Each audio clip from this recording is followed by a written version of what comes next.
Who can say where the road goes, where the day flows, only time. Next issue, even more gruesome than this, is, you see, when we prepare the cells from rabbit, what happens?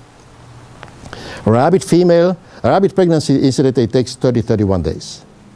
1 to 2 days before the scheduled delivery date, you take the rabbit female, you euthanize her, in other words, by standard means approved in the world. Then you open up the belly, you open up the uterus, you take out the amniotic sac inside which all the fetuses and the placentas are. You pass them through the window into the sterile environment of the laboratory, okay? Now, there it is open, there the sac is opened up and all of the fetuses and separate placentas are taken out and immediately processed, and so on and so forth. So in reality, it takes usually about 5 minutes before you start to collect all the organs that you need for preparation, see? Now, but when you open up the cavity, the first step is always inspection. You must make sure that this fetus is indeed healthy, which usually is, but if it is not, it's mercilessly thrown away, okay?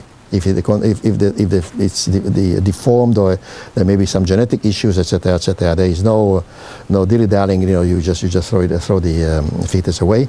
And now, but what is important is you open up the body. What do you see? The heart is still pumping, and blood is pink, full of oxygen. So every single organ that you obtain under such circumstances, of course, contains perfectly healthy cells. And that is what you are starting when you are doing your culturing, because that is the first step of actually manufacturing or the preparatory process, okay? Now, in human being, it is unfortunately not so, because, you see, as you already said before, we do not use embryos for preparation. And in human pregnancy, which takes 9 months and 10 days, all right, the first 2 months is embryonic stage of development. You cannot use the, usually, the material from the abortions for preparation of cells because it is still in embryonic stage.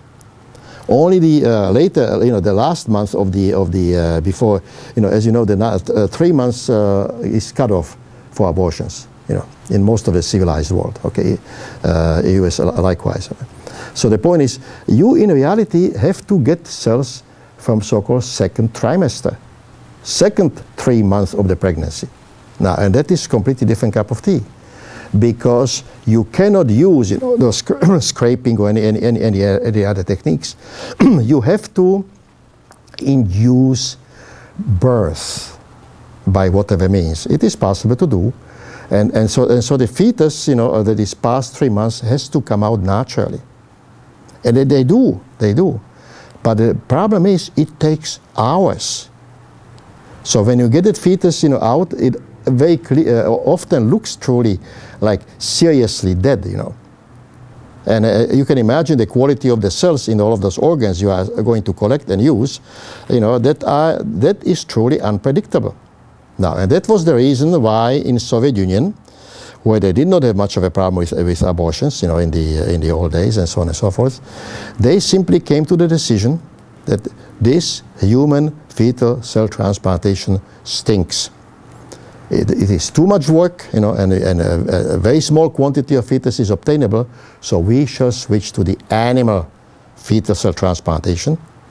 And Soviets were the first, that started with the human fetal cell transplantation in the world. The first patient treated was in 1978. This is published, and the publication is known, in the Western world in translation. All right, but at the same time, very soon they found out the trouble, with the collection of the human fetuses, so they switched to the animals, and they were the ones who actually, proved to themselves, to their satisfaction, that in reality there is no difference in the quality of the results whether you use human or animal fetal cells.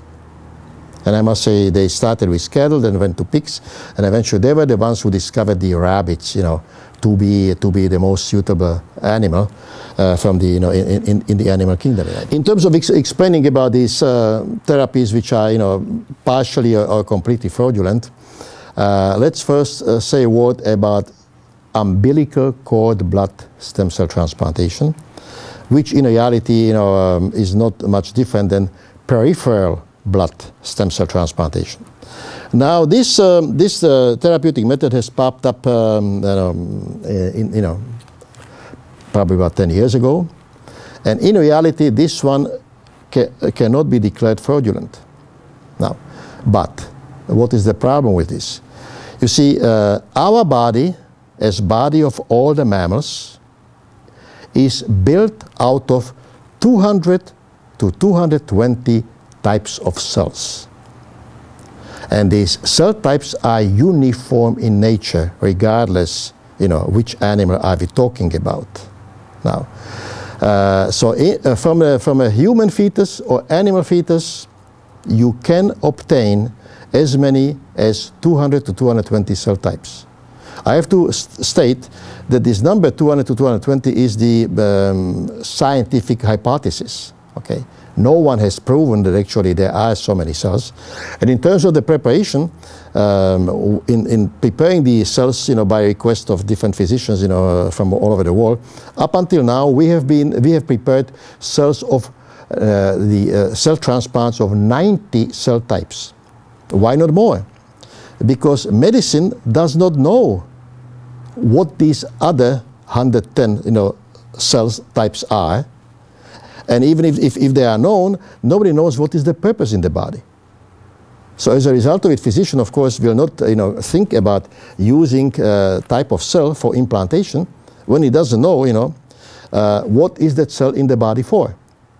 Obviously, there has to be some logic here, you know, and so on and so forth.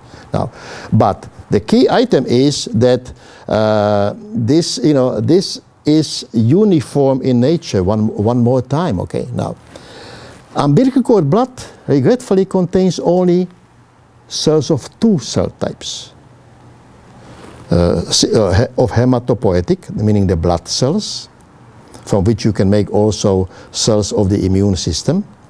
Okay, and number two is certain small quantity of a tissue in the body, very important, called mesenchyme. That's all, see. And as a result of it, you cannot tell the patient, listen, umbilical cord blood stem cell transplantation will, you know, cure all the problem under the sun. And the fraud comes when the claims are made that the umbilical cord blood, you know, or contains so-called universal cells. Now, that is not true. There is no known universal cell in the body. That's a creation of, you know, of a mind, or maybe you know, the advertising writers, you know, from Madison Avenue, but it doesn't exist in nature. In our development, even in the embryonic stage, we cannot say this is universal cell, because the cells are starting to divide, you know, and multiply, but there is no universal cell. The one cell from which every other cell is made, you know, that is, you know, conception of God, you know, but it doesn't exist in nature. See, now, and this is what is the problem with the you know, with the umbilical cord, you know, cell transplantation.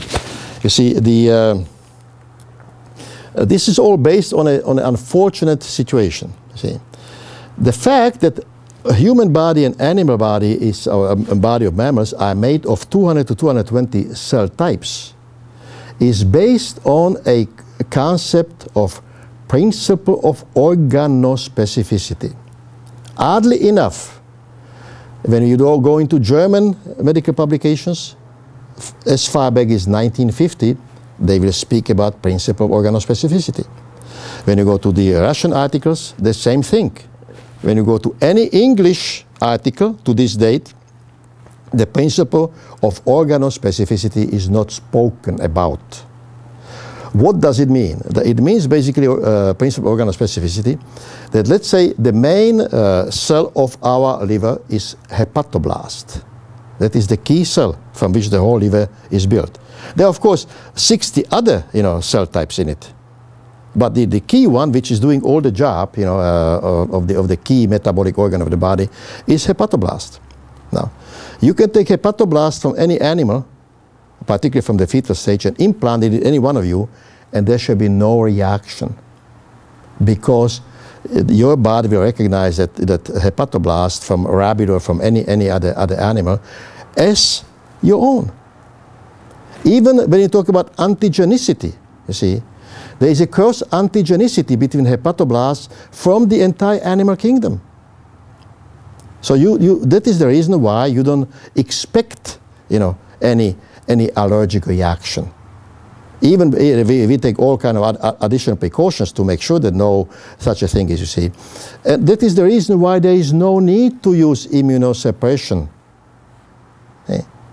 which, for example, is still being enforced in the United States. And the reason why, you know, they talk about adult autologous stem cell transplantation is because if you take cells from your own body and they are reimplanted in your body, then of course there should not be a reaction. But this is not necessary to go that way. You can take the cells from the rabbit fetus, and you know, and after standard preparation, and implant them in patient, and there will be no reactions either. Who can say where the road goes, where the day flows? Only time. And who can say